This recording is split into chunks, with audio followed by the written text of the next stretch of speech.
Hi guys, welcome back to my channel. ఈరోజు మన వీడియోలో బాదం హల్వా, బాదం బర్ఫీ ఎలా చేద్దాం అన్నది ఒకేసారి చెప్తున్నాను అనమాట.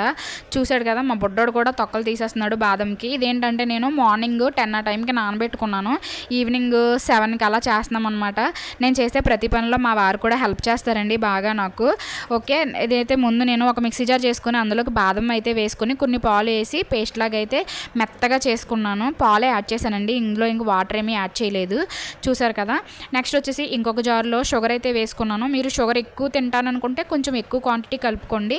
నేనైతే కరెక్ట్గా వేసాను అనమాట.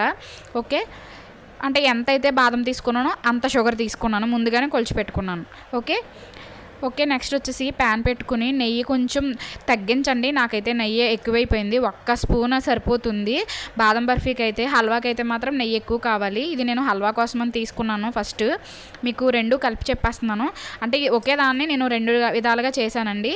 నెక్స్ట్ ఈ పేస్ట్ షుగరు అనేది చూసారు కదా, మనకి షుగర్ అనేది బాగా మెల్ట్ అయిపోతుంది. ఇలా మెల్ట్ అయిపోయి చూడండి కడాయికి అంటుకోకుండా వచ్చేస్తుంది చూడండి. ఇలా తీసి దించేసుకుంటే ఇది హల్వాలాగా ఉంటుందండి. లేదు కొంతసేపు ఇంకొంచెం స్టిక్కీగా చేసుకుందాం అనుకుంటే కనుక బర్ఫీ అవుతుందన్నమాట.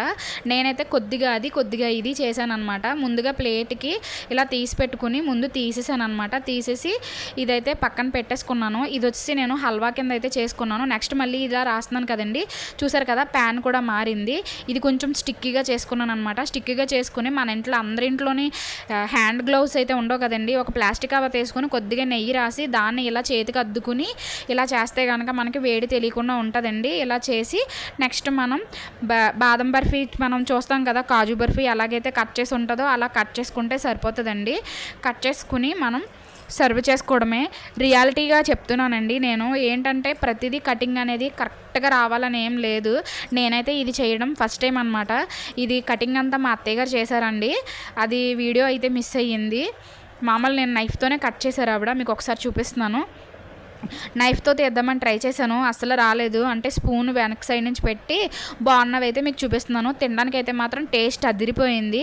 హల్వా అయితే మాత్రం ఇంకా బాగుంది, అంటే మెత్తగా ఇంక మనం కొరికే పని లేకుండా వెళ్ళిపోయింది. బర్ఫీ అయితే మాత్రం చాలా బాగుందనమాట. ఎప్పుడు స్వీట్ తినని మా వారు కూడా రోజుకి 1 స్వీట్ తింటున్నారనమాట. నాకు బాగా అనిపించింది. Thanks for watching. మీకు కనుక ఈ వీడియో నచ్చితే నా ఛానల్ సబ్స్క్రైబ్ చేసుకుని సపోర్ట్ చేయండి. Bye bye.